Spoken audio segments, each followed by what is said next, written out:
Bonjour, je m'appelle Béatrice Garcin, je suis neurologue. Je vais vous parler des actualités sur les troubles neurologiques fonctionnels. Donc on va commencer par quelques généralités. D'abord la terminologie. De nombreux termes sont disponibles pour désigner ces troubles. On parle de troubles psychogènes, hystérie, troubles somatisation, troubles conversion. Mais aujourd'hui, le terme privilégié, c'est le terme de troubles neurologiques fonctionnels pour plusieurs raisons. D'abord, c'est probablement le terme qui reflète le mieux la physiopathologie.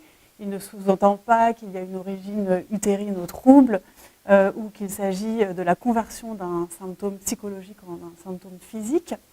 C'est aussi le terme qui est le mieux accepté par les patients et c'est surtout celui qui est aujourd'hui vraiment le plus utilisé dans la littérature et dans les classifications internationales.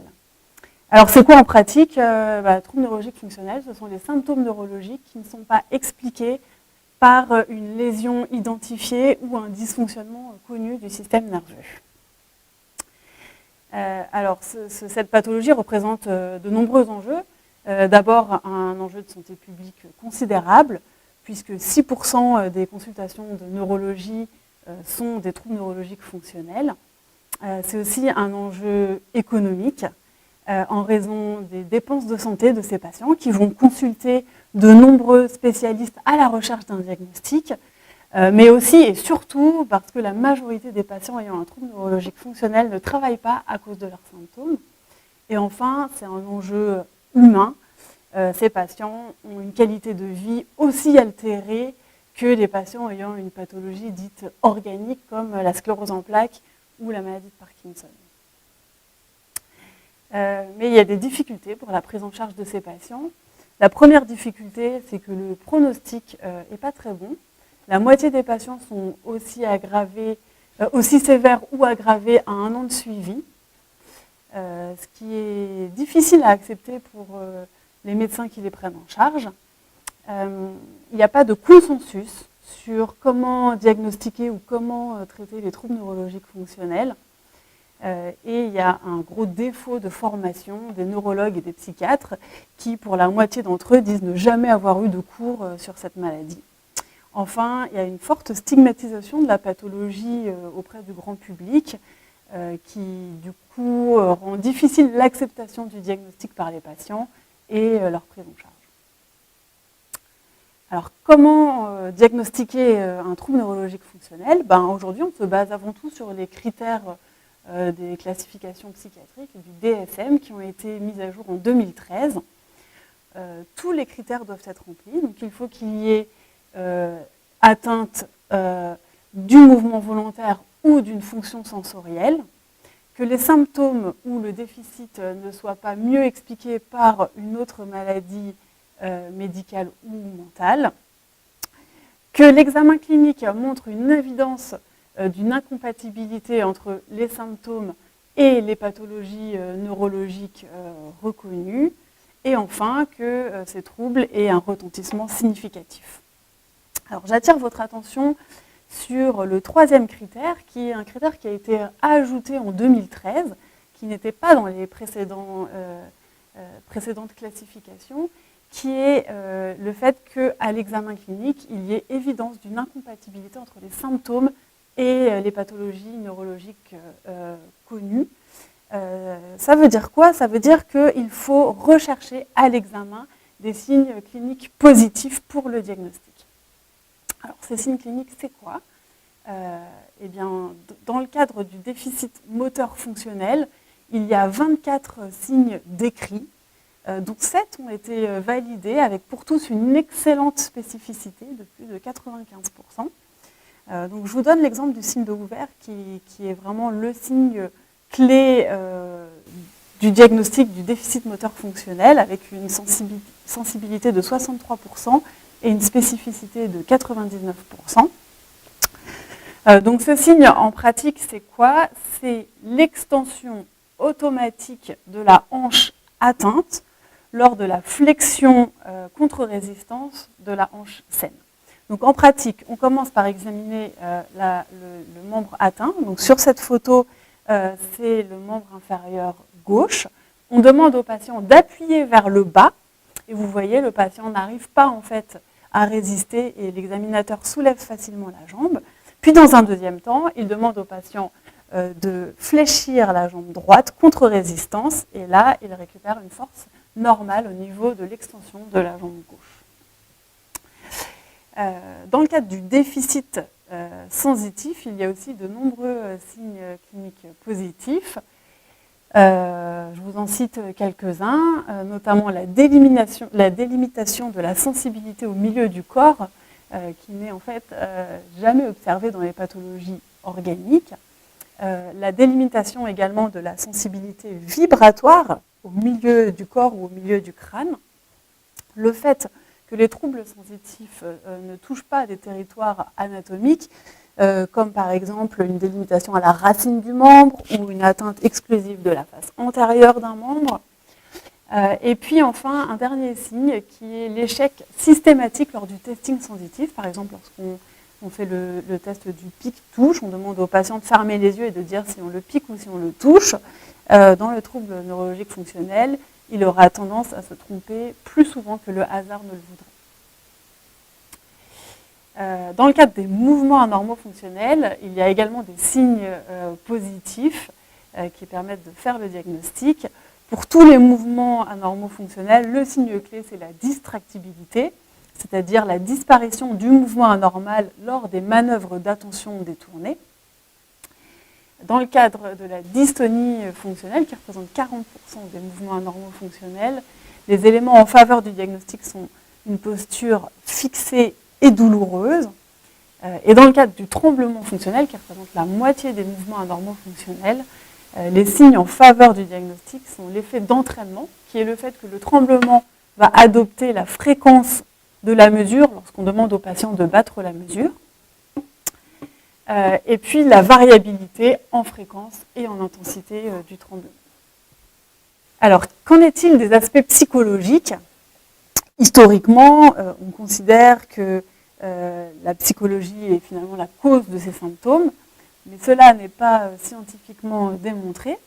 Quand on regarde les critères diagnostiques, on constate que les facteurs psychologiques, la présence de facteurs psychologiques ont été retirés des critères diagnostiques en 2013. Alors que nous disent les études qui ont comparé les éléments psychologiques chez les patients ayant un trouble neurologique fonctionnel à des patients ayant une pathologie organique? Eh bien, on peut voir que les patients ayant un trouble fonctionnel ont un taux plus élevé de traumatisme dans l'enfance, abus sexuels, traumatisme physique et négligence émotionnelle. Ils ont aussi subi plus de traumatismes physiques et psychologiques dans les mois qui précèdent le début des symptômes. Par contre, il n'est pas démontré qu'ils ont plus de comorbidités psychiatriques ou plus de troubles de la personnalité. Donc les facteurs psychologiques doivent être recherchés et traités, mais ne sont pas indispensables au diagnostic de troubles neurologiques fonctionnels. Alors le traitement il repose avant tout sur le diagnostic et l'explication du diagnostic. Donc le neurologue va faire un diagnostic positif et l'expliquer au patient. Il peut pour cela utiliser des vidéos de patients pour montrer au patient comment les symptômes disparaissent dans certaines circonstances ou montrer au patient le signe de Hoover en lui expliquant que le testing se normalise lors des manœuvres d'intention détournée. Ces explications augmentent l'acceptation diagnostique qui elle-même aura un effet sur le pronostic. D'autre part, on sait que dans le cadre des crises épileptiques fonctionnelles, donc les crises non épileptiques fonctionnelles, les symptômes disparaissent chez 30% des patients uniquement après explication diagnostique. Le psychiatre, lui, aura un rôle considérable pour diagnostiquer les comorbidités psychiatriques et identifier des facteurs psychologiques qui peuvent favoriser l'apparition ou l'entretien des symptômes. Et enfin, on peut utiliser comme support un site internet, neurosymptoms.org,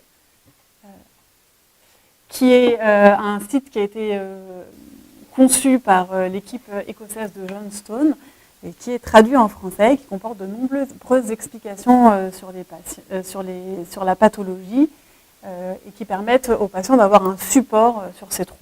Alors après l'explication diagnostique, si les symptômes persistent, on passe à la deuxième étape. Le traitement principal qui a été validé dans cette pathologie, c'est la kinésithérapie. Il y a maintenant 3 essais cliniques randomisés sur l'efficacité de la kinésithérapie dans les troubles neurologiques fonctionnels. Ces études montrent une amélioration d'environ 70% chez les patients ayant un trouble moteur fonctionnel. Et de ce fait, des recommandations ont été publiées par un consortium expert. Donc, ces recommandations sont publiées dans le journal JNNP et sont en libre accès sur Internet. Donc, les principes de la kinésithérapie dans cette pathologie sont multiples. Il s'agit d'abord d'éduquer le patient sur sa pathologie et de modifier ses fausses croyances, de lui montrer la réversibilité des symptômes lors de certaines manœuvres d'attention détournées et de l'aider à corriger des mouvements anormaux qui ont été appris et utilisés. L'autre principal traitement qui a montré son efficacité dans les troubles neurologiques fonctionnels, c'est les traitements psychologiques, la psychothérapie, avec 2 types de thérapies qui ont été validées. La thérapie cognitivo-comportementale, qui a montré son efficacité notamment dans les crises non épileptiques fonctionnelles, et la psychothérapie dynamique. Et puis enfin, d'autres traitements ont montré leur efficacité, mais sont un peu moins validés. La stimulation magnétique transcrânienne, donc, qui est efficace surtout lorsqu'on l'utilise à basse fréquence, au-dessus du seuil moteur, avec un effet qui est probablement en grande partie un effet placebo et un effet lié au fait que le patient va voir son membre bouger normalement lors de la stimulation magnétique. La prise en charge en rééducation dans des équipes multidisciplinaires, donc par exemple 1 semaine à 3 semaines dans un centre de rééducation, a également montré son efficacité, notamment chez les patients les plus sévères ou les plus résistants. Certaines données favorisent l'utilisation de l'hypnose, mais ce traitement n'est aujourd'hui pas validé. Puis après, d'autres options ont été utilisées.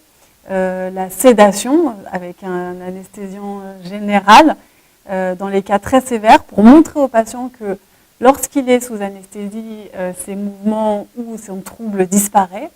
La suggestion, mais la suggestion pose des problèmes éthiques, puisque cela entrave la relation médecin-malade, ou encore le neurofeedback. Mais globalement, il y a un énorme manque d'essais contrôlés randomisés dans cette maladie. À ce jour, alors que quand même, c'est 6% des patients qui consultent en neurologie, il n'y a que 24 essais contrôlés randomisés dans les troubles neurologiques fonctionnels. Il y a 15 essais en cours. Mais voilà, on a un manque de données important. Enfin, si vous voulez en savoir plus, si vous voulez faire partie de la communauté, la Société des troubles neurologiques fonctionnels, la FND Society, a été créée très récemment. Donc vous pouvez souscrire via le lien suivant. Et puis en juin prochain aura lieu la 4e conférence, le 4e congrès sur les troubles neurologiques fonctionnels du 14 au 16 juin 2020 à Boston. Je vous remercie.